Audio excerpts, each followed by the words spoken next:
Good morning, Jennifer. It's wonderful to see you. Thank you so much for joining us on the Everyday Mystic. Good morning to you, and this is really an honor. So I just thank you for inviting me, and I'm happy to be here. Beautiful. I was so delighted to do your podcast. I was a guest on Jennifer's podcast called Once Upon a Time in Adoptee Land. Jennifer and I have shared histories in that we're both adopted people, and she has a beautiful podcast chronicling stories. And she's also chronicled her own in a book that she wrote. We'll talk about your book, we'll talk about the podcast, certainly. But what I think how we really connected beyond being both adopted people was our spiritual nature and the fact that we are both have found, because I think we're all spiritual, but you and I connected on the fact that we've both found our spiritual paths, and we've been walking this path for decades now for you. And so I was excited to have you come on and talk about your life as an everyday mystic, what that's like for you to be living in this 3D reality in this world, and also be connected to that. The fact that you were also living and working in a very earthly profession, let's call it, very grounded in um, what's going on here on the planet, and a lot of the struggles and a lot of the tension and dis-ease, I would say, that's happening here on the planet. You were involved in that for decades as a police officer, as a detective, and I know that you've seen a lot, have been through a lot. So why don't we go back to that moment when you discovered that all these spiritual teachings and these things that I've been exploring are actually helping me in this world. So take us back to that moment.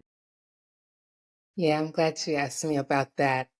So we are going way back. I joined the police department in '87, and I think that the things that I had picked up prior to that were just kind of like letting me know that this is important in no matter what I do. And certainly when I reflect on police work, you're seeing people at their worst. You are experiencing traumas through other people's traumas. Not that it was all traumatizing for me, but quite a bit of trauma day in and day out from people's lived experience and working the investigation. Um, I knew that the things that I had already learned about spirituality and kind of being intentional about it, whether it's just sitting still, getting still, of course, meditation, and all these different practices that I had been exposed to were very helpful just in general. So clearly, it would be helpful if I continue to learn and grow and apply it to my profession, um, for myself, but also to help other people um, move through the sometimes very violent situations that they have been exposed to, enduring, living with, managing, that kind of thing. So, yeah, it became, I would say, critical for me to stay into and interested and curious about spirituality. Yeah. And if I go back a little bit, my mother was a librarian, so I was exposed to books like very young. And I remember right around 12, so 1970s, my mother had a book by Wayne Dyer, Erroneous Zones. And I remember reading that and just being like so interested in knowing more. So that's where it kind of first started. Yeah, what an early And spark to be interested, one, attracted to a book called Erroneous. So as a at 12-year-old, 12, I mean, right? that's showing But my your mother was wisdom kind at of an that early mindset. age She was a there, very and then open-minded to person. really find interest in it. That's so beautiful. Yeah, so I got this early exposure through my mother, I would say. She enjoyed yoga, so I would go to yoga with her on Saturday mornings. And so it was just a number of things that I, at an early age, embraced. And fast forward as the years went on, I just wanted to know more. And then I would be exposed to so many more spiritual leaders, spiritual teachers. And what I liked the most was because I was brought up in the Lutheran church. So what I knew was Christianity as it related to religion. And as I read more and more um, about spirituality, I didn't find that they were bumping heads with what I had come to understand and believe as it related to religion. But I felt that the spiritual piece that I was getting was so calming.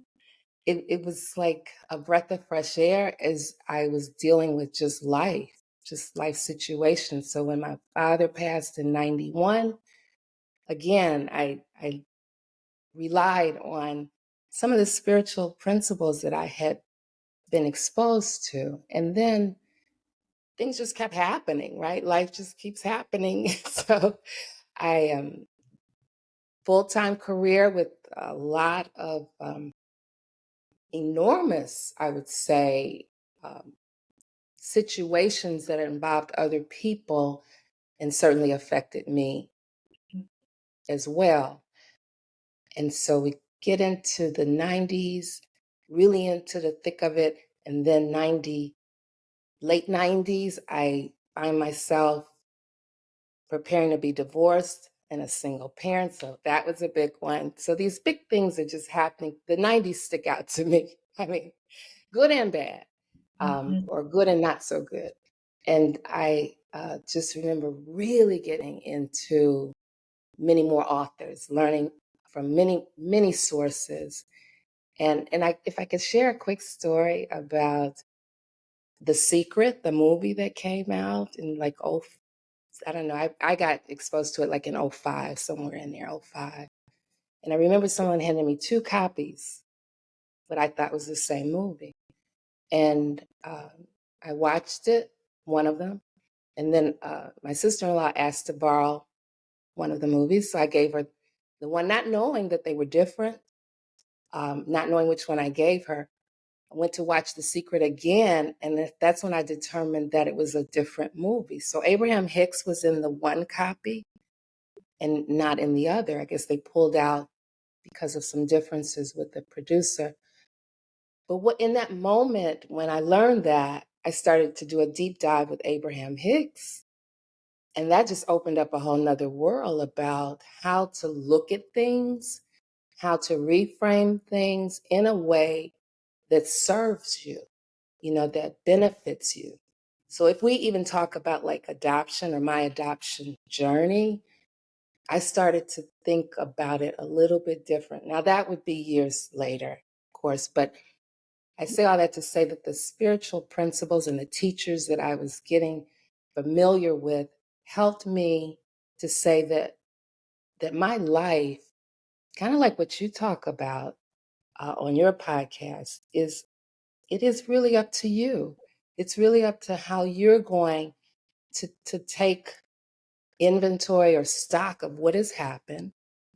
And I think the way you put it is you can look at your situation now differently by looking at your past differently. I know you said a little different than that, but I agree totally. Like we can take a picture of something and decide how we're going to look at it. We can go back and look at it different than we did before. Mhm. Yeah, it is. It's quite amazing when you start to work with time in that way. That and then thinking that something is so solidly real. And the more I delve into myself as a spiritual being, or myself as a soul in a body, the more I realize how unreal most of what is out here is. That unreal is not the right word. I think it's that it's malleable, that it is not as solid as we think it is. It's not as set in stone, that we are both co-creating and manipulating our environment all the time. And that's the past as well as the present and the future.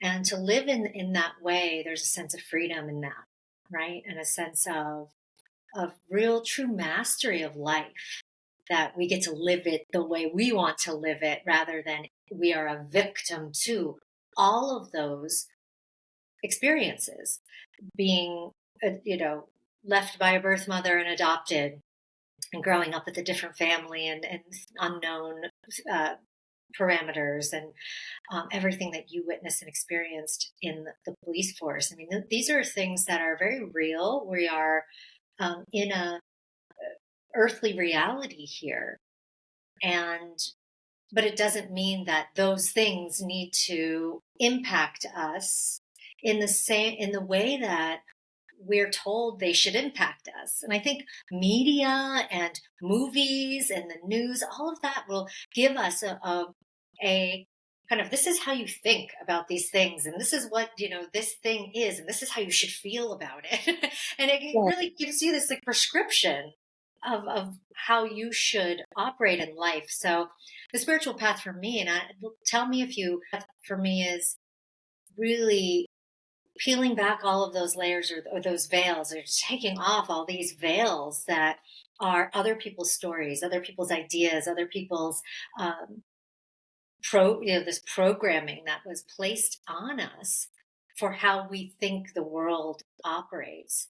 And it's just peeling all those away and seeing, oh, the world operates at a completely different level, that we're operating at a completely different level if we choose to.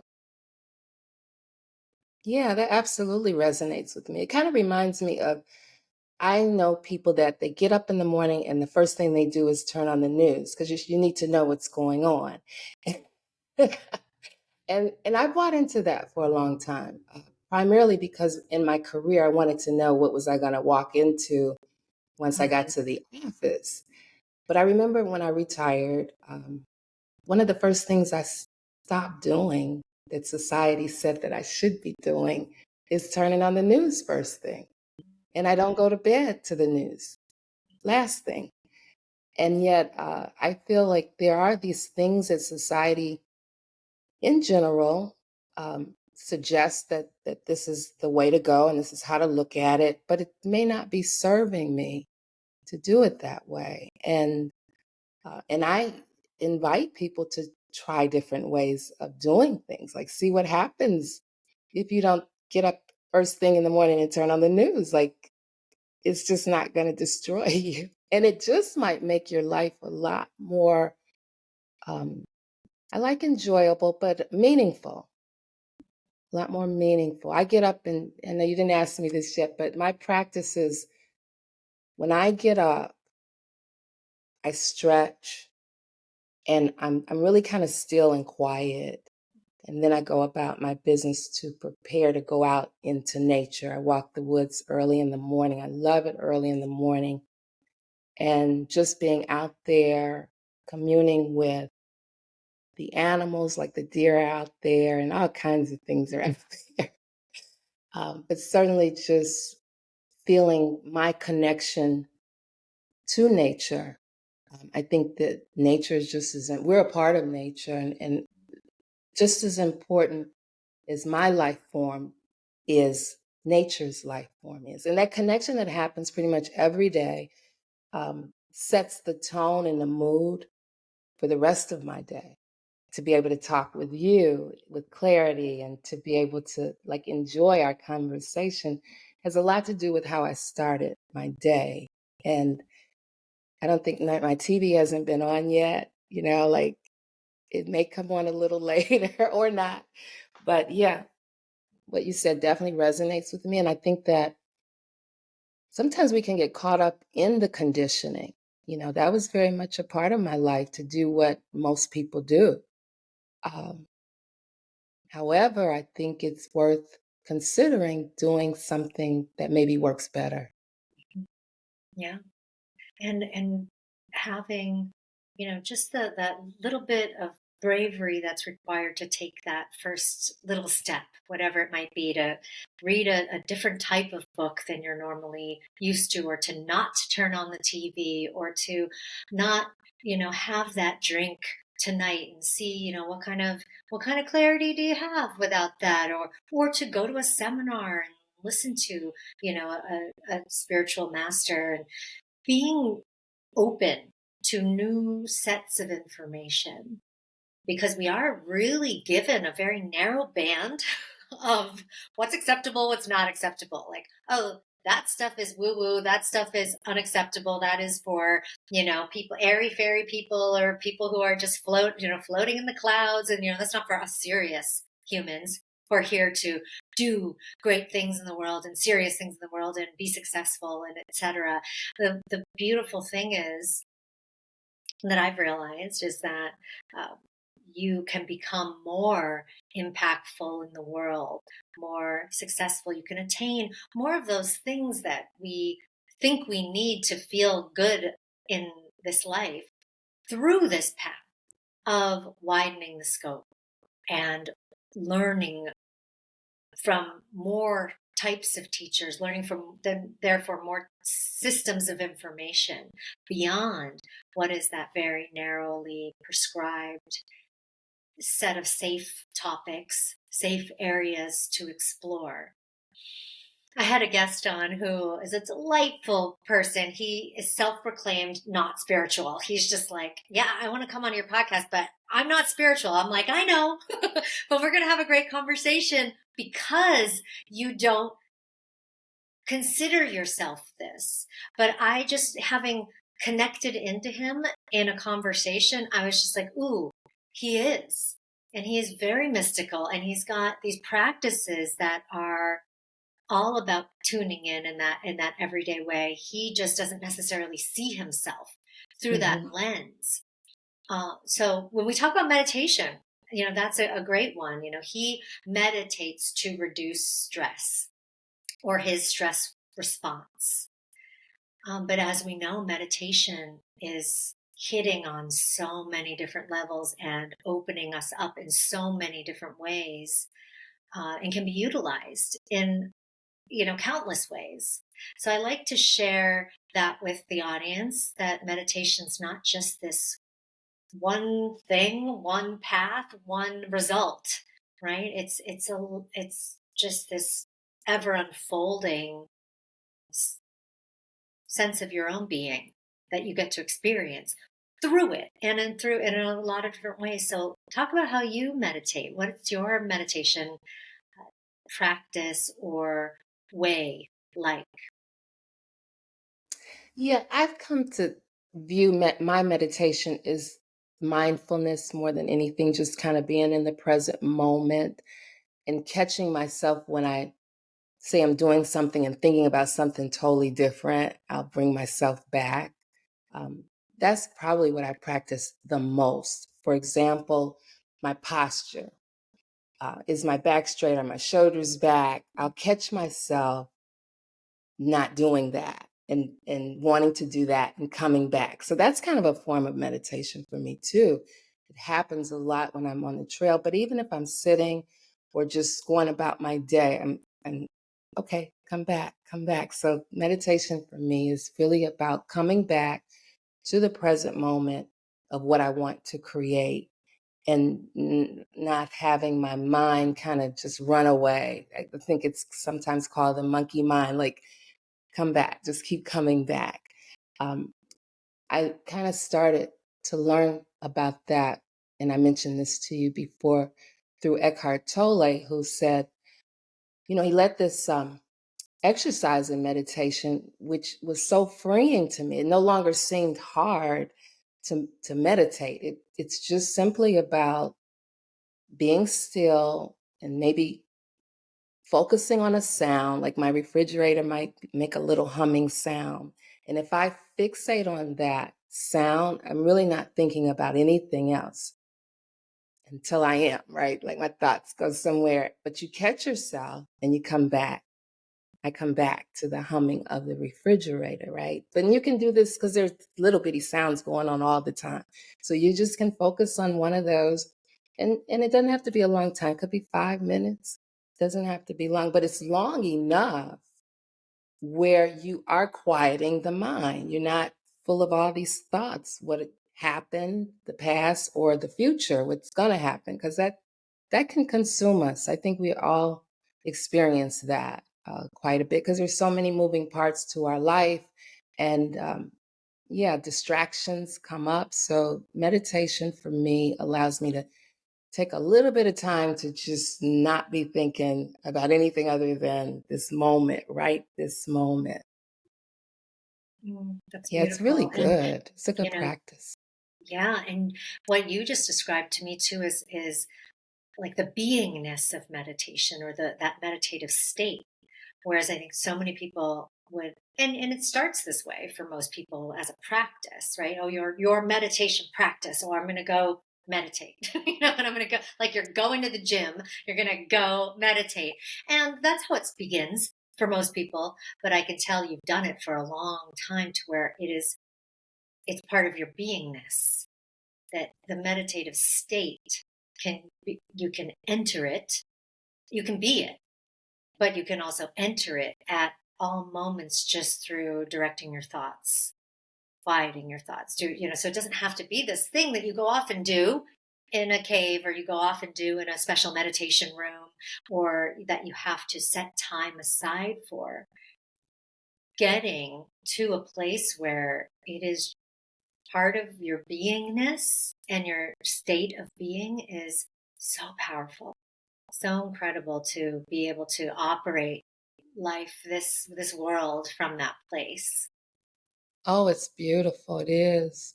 Just like being here with you now. Like when the temptation comes up to think about something else, to just remind myself, you're here with Corissa right Mhm. now. This is this is precious. You Like this mentioned moment, right? This moment every single time is so precious. That moment right now. every now moment. Yes, yes. And everything that you get to experience and witness and interact with in all of those now moments. Right? Yeah. It's, you look at life through the lens of the miracle that it is. I think when you get into that space, that you really, this is incredible. This is incredible. Like virtual reality, what? Like just stupid. I mean, this Right. is magic.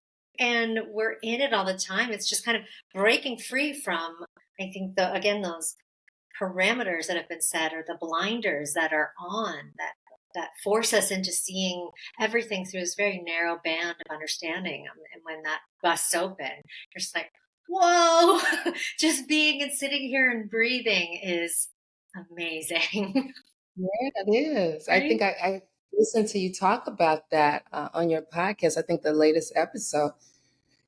I was like, absolutely. Like you made it to planet Earth. Like that's pretty big deal.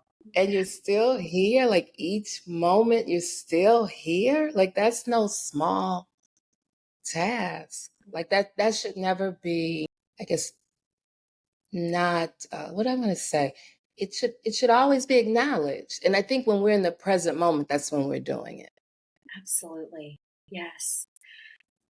When you were, I know that when you were in the police force, you ended up going to a very special convergence of a lot of these spiritual teachers that you had been reading, and you got to be and spend some time with them live. Tell us about that experience. What was that like for you? Yeah, that was Celebrate Your Life in Chicago, a suburb of Chicago. I went 2 years in a row, and just can I share the backstory? Because we talked a little bit about do other police officers buy into what some would call woo-woo stuff, or the things that I've come to learn as just tools for me to live my best life. And my partner at the time was so interested in past lives. she wasn't reading the authors that I was reading, but she knew that I was. So she knew I was really into the whole learning from spiritual leaders. But this one thing about past lives was her thing. And she knew that this Brian Weiss was going to be there. And so she wanted me to go with her. And I was delighted to go, right? Like, I'm like, yeah, because all these people that I had been reading and learning so much from were going to be there. So we did. The first year was amazing. And it was a weekend where there were different workshops and there were all kinds of exercises pertaining to um, like just a myriad of different approaches. Like when I think of spiritual teachers and the books they've written and the workshops they've given, they're all so different. Like they really are, and they each bring their own, I guess, talent to the conversation. And so it was a really wonderful weekend. The following year, same thing. And what that story means to me, that part of my life means to me with my partner and I connecting for that event suggests kind of something you said earlier that people are, we all are, have this spiritual component and we gravitate to what like is really speaking to us in that moment at that time. But we all end up somehow coming together because she learned more than she knew prior, and I learned more because I didn't know a lot about past lives, but it was so much. Oh, it was so much to learn, and it has impacted me. I read all of Dr. Weiss's books, and Messages to the Masters was really a powerful book for me. And it was a result of my partner wanting to go see him, right? Like it all just kind of unfolds and intertwines that way. And my life really has been that way. Like so many examples of how that has happened. And I just so enjoy that. I think that's what makes life so um, such an adventure. It is, isn't it? Yeah, it's such a wild, fun, and joyous adventure that also has painful and hard moments too, right? And those painful and hard moments also really contribute to the overall experience of this life. You earlier kind of corrected yourself from, I'm not saying this is the correct way versus the not, but saying like good and bad or oh, good and not so good, right? Because you know your words have power and what you say and how you frame something is going to change how you the energy of what that brings into us. These are word spells that we are casting as we speak and as we put that thought through words out into the world of what it brings back is meaningful. We have that power, right? And so Yeah, I often don't, try to frame things in these black and white terms so much of like good and bad or positive and negative. Those experiences that caused and created pain, painful experiences to me are as positive as a delightful, joyful, wonderful experience. And my wedding day, that was amazing, but, being, experiencing night terrors as a toddler were painful. And life is all of these moments.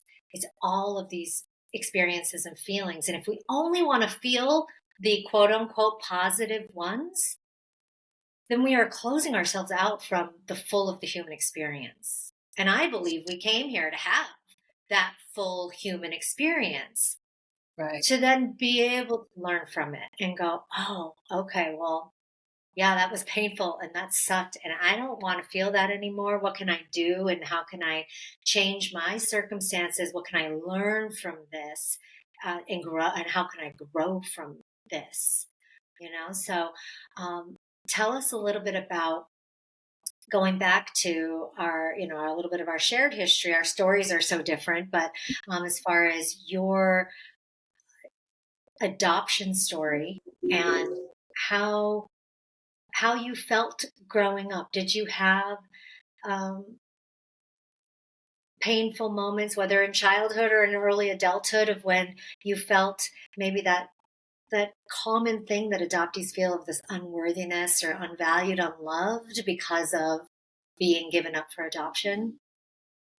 No, I never really felt the unloved. I was never an angry adoptee. I was of the mindset that I just want to know the story. Something happened. I just want to know what it is. However, in my household, it was not something we discussed. It was not to be um, like a topic of conversation. I've always known I was adopted. You know, I was in foster care for 2 years, my first 2 years, and then permanently placed with a very loving family. Like that wasn't ever a problem. Like I never, yeah, I had a healthy childhood and I never felt like I don't want to be here, put it like that, right? I was content to be there. Um, and at the same time, it's this both and that I hear a lot of people talk about. I have a story. I have a beginning, you know, I have an introduction and a chapter one, and I want to know what it is. And how can I find out what it is? Was kind of just just under the surface throughout my childhood. So I considered myself silenced about that. And so it would be decades before I even embarked upon a search and reunion. In fact, both adoptive parents have been deceased many years before I was like, enough is enough. I don't want to know. And I need to see my original birth certificate and any other documents pertaining to me. And I am from Illinois, Chicago. And so Illinois had very strict laws as it pertains to adoption. So I came through a closed system where I was never to know the truth of my beginnings. Fortunately, the law changed to the degree that I could get my original birth certificate, which I got, learned the identity of my birth mom, and then in reunion subsequently with birth family members who knew that I was out there somewhere because my birth mother made it clear that she had relinquished and I was hopefully still out in the world somewhere and that she would hope that I would find everybody, which I did, and learned more of the story. And that's all I really wanted to know, you know, what happened. And I will say, I think for adoptees, when we don't know, sometimes we create stories that don't serve us.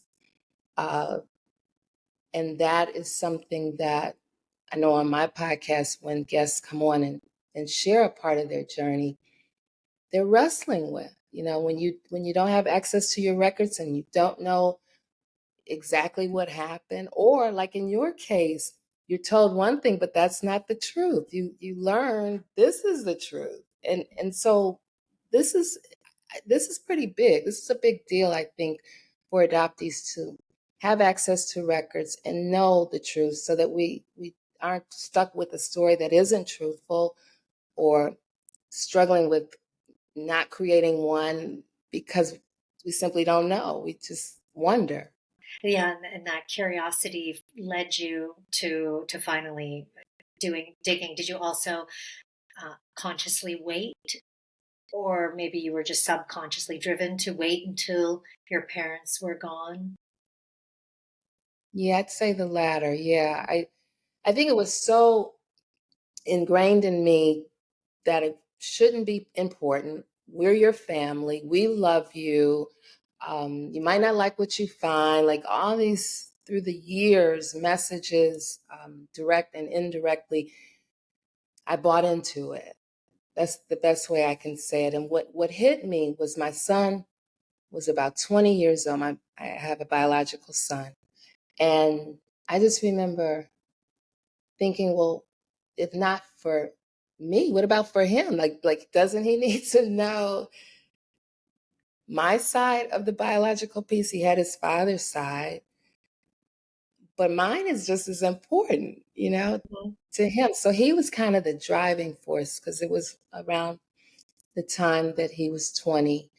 And I just felt like this is important. You know, the medical, sure, but just to know, and I don't want to downplay the medical, but for me, I thought it was imperative for him to know who's who. And that's what would happen. We would learn that he was passing his first cousins as when they were little boys because they went to the same park district. Oh, And wow. my biological family never lived more than 5 miles from me growing up. So clearly, it wouldn't be a stretch that I was also crossing paths with my brother. He's 22 months younger, and first cousins, and everybody else. Like I was in the same general area. Yeah. So this is important, I think, that you know who's who, and you have more to the story. My birth mother was 16 and pregnant, and so she didn't make this decision. Her parents did, and that's the case for a lot of adoptees. Their birth parents didn't necessarily make the decision. They either lacked the support from family, or their parents made the decision. So that's pretty valuable information. Mhm. Right. Yeah, it's so true. I think that story of being unwanted is really, I would say, 99% false. I mean, yes, there's sure some cases where someone's like, "Oh, I don't want this baby," but for the most part, just being moms too, I think you can relate to this. It's like you that is hard to believe that it would be that easy for a mother, right? To just be like, oh no, I don't want that baby, and act so callous. The kind of feeling that some adoptees have of like, oh, I was just unwanted, and she just gave me up. It's like, oh, I don't know if it was that easy. That the decision is so complex, It and in was. your case, certainly made for your mother. So that, yeah, there's the complexity of that, of where she's so young, she couldn't even make that decision herself. So when you had the reunion, did you meet her as well as other family members? So my birth mother passed in 96. So she had been deceased for 16 years when I learned of her identity. Um, and just quickly on the other side, my paternal side, my birth father had been deceased since 1990. So both birth parents had been gone a long time. However, and this is something that I guess it goes back to the spirituality, and how I use that to look at life and look at situations years prior. I was more concerned, and I certainly wanted to reunite with my birth mother, but I remember being very concerned about everybody else. Like I might have siblings and they may have kids, and then I could be an aunt. Like I was really looking at this big picture, which I think spirituality, out of everything that makes me joyous about what I've learned for many years, is that there's a big picture. Yeah, it's to me, life is this puzzle. We're constantly putting pieces in, and I loved doing puzzles as a kid, and you have all the pieces spread out, and you're trying to figure out where they go, and that was fun, right? Like it's one of those things that when you do figure something out or you get more to the picture, it comes into view. You're like excited. I figured that out, all of that. So I kind of approach reunion that way. I remember my search angel, she, Melissa Mitchell, I want to shout out to her. I remember her getting my birth mother's name the same uh, evening. She emails me that she's deceased. And I remember Melissa's of the mindset that I am, well, let's just keep going. So I sat with that, the fact that that was not possible to be reunited with my birth mom, but what was possible. And spirituality has really taught me that, like to frame it that way, to ask myself that question, well, what is possible? And I've often pleasantly surprised of how much is possible. So I do. I'm in reunion with my brother who's younger than I. We favor. So I got the mirroring. He was with our mother throughout his life. So his perspective, his relationship with her, he was happy to share that with me and still does. He's open to my questions. And I love that word. You used it earlier. That's the key, to remain open to possibilities, and what can come out of that. So I'm an aunt because he has sons and daughters, and to see my son's first cousins, the resemblance, and again, for them to know each other. Yeah, to know who's who.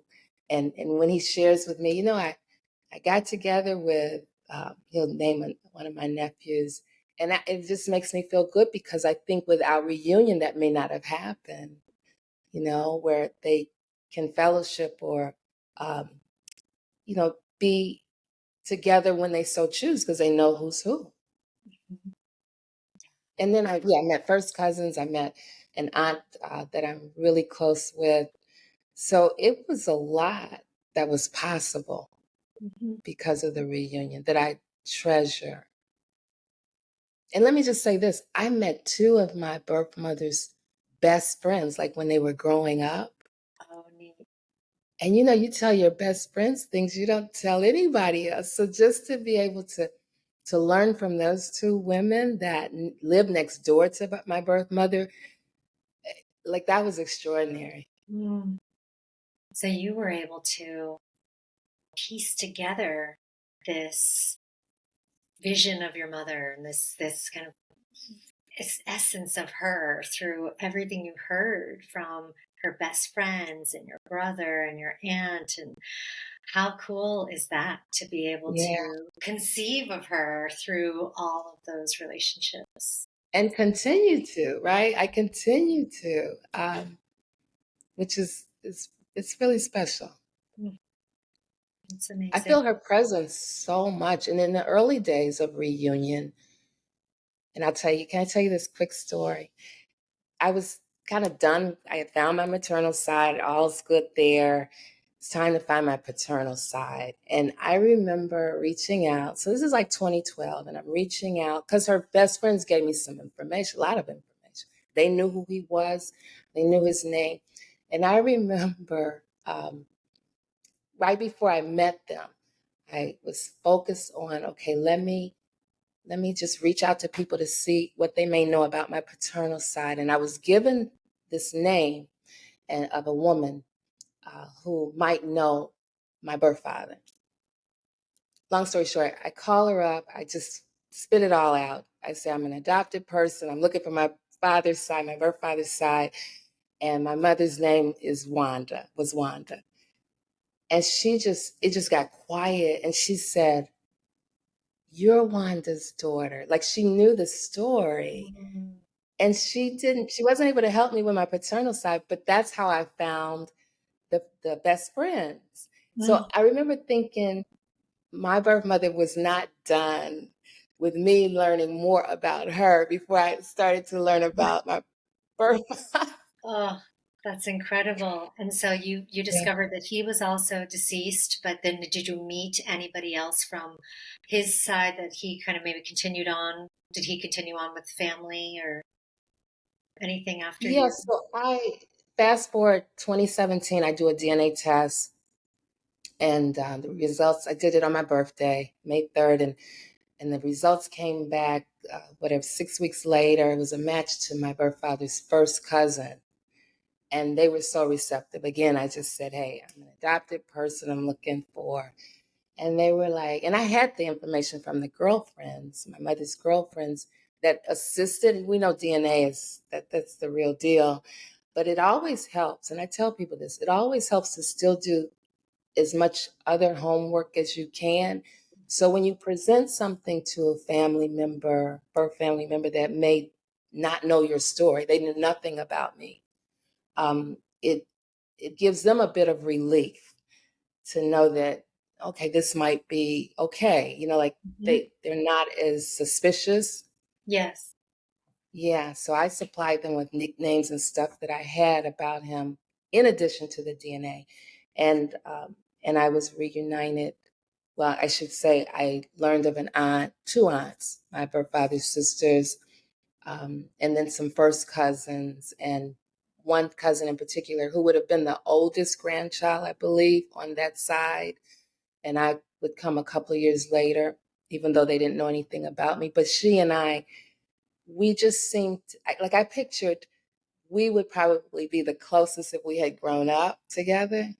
And she was able to share a lot about my birth father because she knew him very well as her uncle.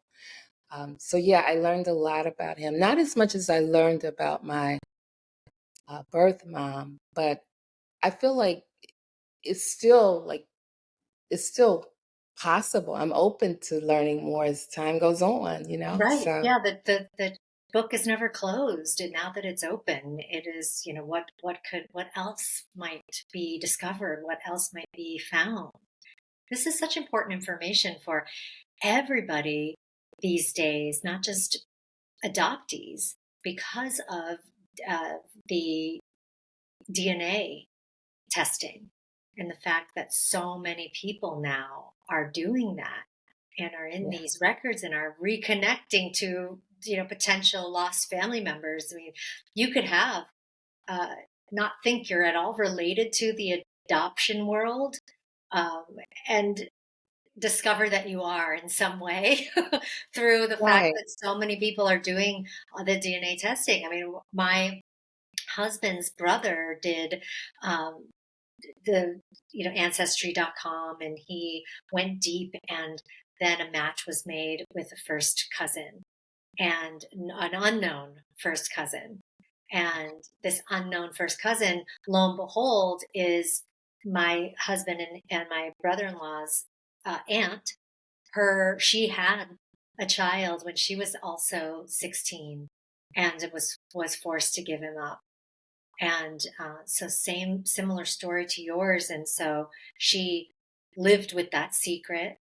And so did, my husband's parents. They knew about it too, but none of the next generation knew about it. None of the kids knew about it until this DNA match.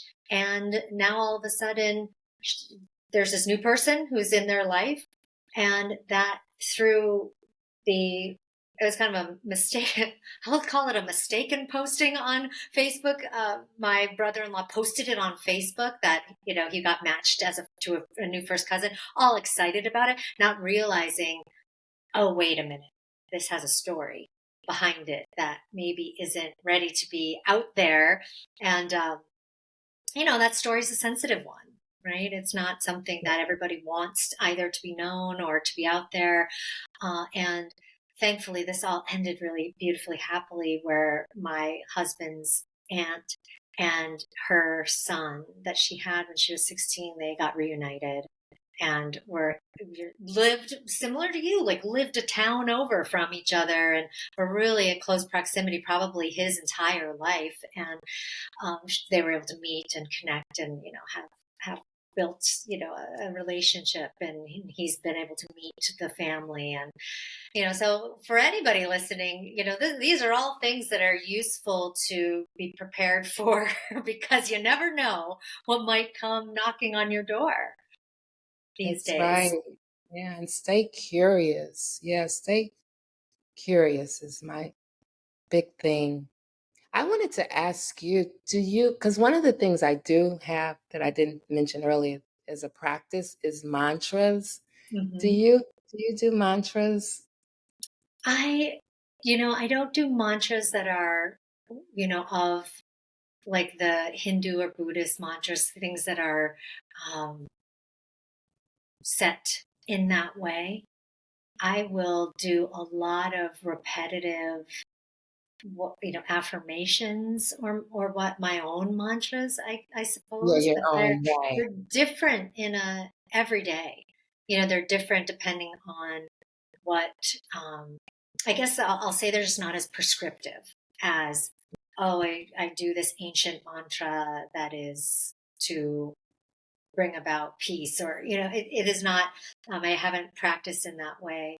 I have in the past learned some things, but in my I lost life, it's been this very interesting road of where, I'll learn of things, I'll read the books, or I'll, take a class, or I'll go to a church or a spiritual center and learn something. And I don't know what it is about me. I just don't become a devotee or adherent. right. It's like it opens things for me, and then the sheer opening of that thing for me brings in other information that is not that information. Um, it is my own connection to Your inner wisdom, right? Like you it's talked the inner about, the wisdom. inner It's wisdom. it is Yes, and it's my own connection to the divine that comes more powerfully when I connect in my own way. When Yeah, I I love that about your practice. And I'm glad you shared that. Because I have these mantras that I've made up, or that it's like maybe from a poem or something that just really lifts me, gives me, I say raises my vibration. That's how I put it. Yes. But I like the fact of leaning into different ones. Like, yeah, just bringing in something new that day or that moment. Yeah, and not just Mhm. being set on those same ones that I really like. Yes. Yeah, exactly. And you will, as you sit, with yourself, or as you said, walk in the woods in nature. I mean, that's these moments for me are when things just come through, and I'll just be, I'll know how to either, something that I might say like a mantra, or even like how to move energy around with, and it's not necessarily a specific technique I've learned, because I've learned a lot of different energy techniques and energy medicine and practiced energy work. But this is not a specific practice. It's like the wielding of energy, but through my own being. Then we all are our own being, and we're all our own soul. We are wise souls that are equal to all souls. There's not this hierarchy of souls. There's ages, where a soul may have been around for longer, but that we all have the same, my belief is that we all have the same capacity and capability to connect to our inner wisdom, and then the wisdom of source consciousness. And the more we can do it through our own means, what is unique to our own being, the more powerful I think it is, rather than practicing someone else's practice. Mm. Practicing other people's practices is a beautiful way to get going. It's a beautiful way to kind of start. And I'm sure you probably chanted some other, Indian mantras before, until your own came through. It's like, but Yeah. eventually we get to this point, don't we, that your own expression, your own ways of connection come through, and it just blows the doors open to all those possibilities, and it creates deeper connections, that reality of, oh, this is what's real, not, the blinder, narrow scope. It's like you just understand that this wider perspective, this deeper understanding is what's real, because you actually feel it. It's not something someone needs to convince you of, or that you only feel when you chant this mantra and you do this particular type of practice. It's like you just know it. And that's I think the place Yeah. of spiritual mastery, or just, your own personal mastery. It's just your own connection to the oneness of who you are, in connection to all that is. I love that you're creating your own Yeah. And that's a own beautiful, like, mantras. yeah, I yeah, they're just words and sentences I string together that like are uplifting. They clearly raise my vibration. I'm always looking to raise my vibration. Yes. Yeah. Yeah. I mean, and then that's the key, isn't it? Being in a high vibration Mm-hmm. that you're able to operate from that open place, that place where you're both open to the all of the messages that might come from out here, but then also open to all of the wisdom from within. And I think that is what allows you to stay open. It allows you to be in that state of Yeah. being where you are now fully connected. It's like it's the same type of thing as, if you're in that, I keep using this metaphor of like, because I picture it as like you're in this very narrow hallway, narrow band of knowing and information and understanding. And you're only connected to one kind of tether of information. But as you do these practices and as you open things up and as you realize that that's not all there is, it's like all these other connections just go and open up.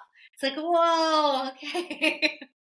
I have access to so much more information. Yeah. And I think when we're at our best, it helps everybody else be at their best. Like that's one of the big things that I've observed. Yeah. Yeah. So the higher I'm vibrating, it gives the opportunity for the next person that I engage with to raise their vibration. Hmm. Yeah. And, I don't know if you agree or not. Tell me what you think about this, that, as far as the definition of high vibration, because I think a lot of people might associate that with positivity. Like, oh, good vibes only, quote unquote, right? Like Oh, always be happy and positive. And I don't right. look at high vibration that way. It is this openness, it's connectedness, it's alignment with soul and source. It's all of those things. It's not about happiness and positivity per se. Is that how you look at it too? Yeah, I totally agree. And I'll use an example of music. I listen to music a lot. I love music, all genres of music. And so one day I may wake up and be thinking about where I feel my vibration is. I may have had maybe some weird dreams, so I detected it might be a little lower than normal. And I will go to a playlist. I have so many playlists. And I'll pick a playlist that inner wisdom, right, is saying this is going to raise your vibration. So it isn't, no, it's not this Pollyanna or positive thing. It's just knowing where you are, where my energy is at that given moment, and selecting that playlist that I think it's like I'm guided to it. And any other thing that it may be a certain beverage, or it could be anything Yeah. that I'm sensing will raise my energy. Yeah, it's like, yeah, that's in these words. I know it can be confusing when people hear certain words or the language often used by spiritual leaders and teachers. So yeah, it's important to be clear. So yeah, it's not about the positive. It's not that. I can't even really put my finger on it except to say that it has everything to tuning into where I am, knowing where I am and what I need in that moment. Yeah. So the music, the playlist may not be like it could be anything. It could be rap music, Mhm. it could be it really could. It just Yes. depends, like what I think I need to raise my vibration. And Mhm. and usually I pick it and it works. And I just go about my day choosing wisely. Yes, right. At every moment, what's going to be in your highest and best for that vibration. Yeah, at all of those and every one of those now moments, like you were talking about. We didn't get a chance to talk about your book, but I'm going to put a link to it in the show notes because for anybody who's interested in Jennifer's story, you chronicle the detective work that you did to find your birth family. So if you want to dig into more of that story, pick up Jennifer's book. I'll put the link there and all of your other, anything else you'd like to share. Certainly a link to your podcast, Once Upon a Time in Adoptee Land.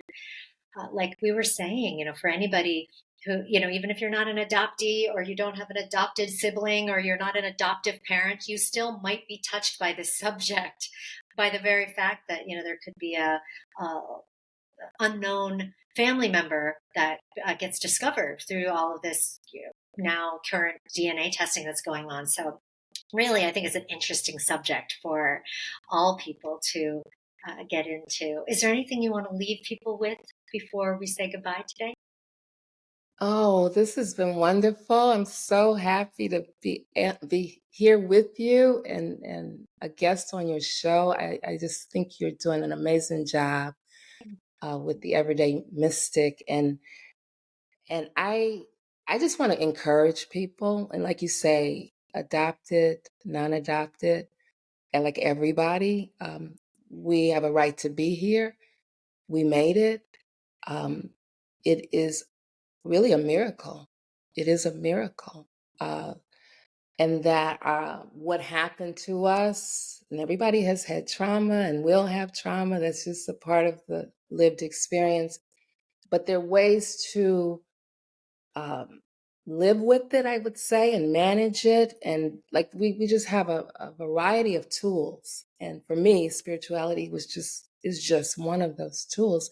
But look, yeah, music, writing, like there's just so many things that we can lean into, accept some of the things that if we can't be enthusiastic about or enjoy, that the level of acceptance of them gives us a calm and a peace and a willingness to keep going.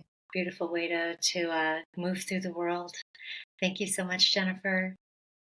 Thank you, Corissa. Oh my goodness, I enjoyed this so Me much. too. Me too.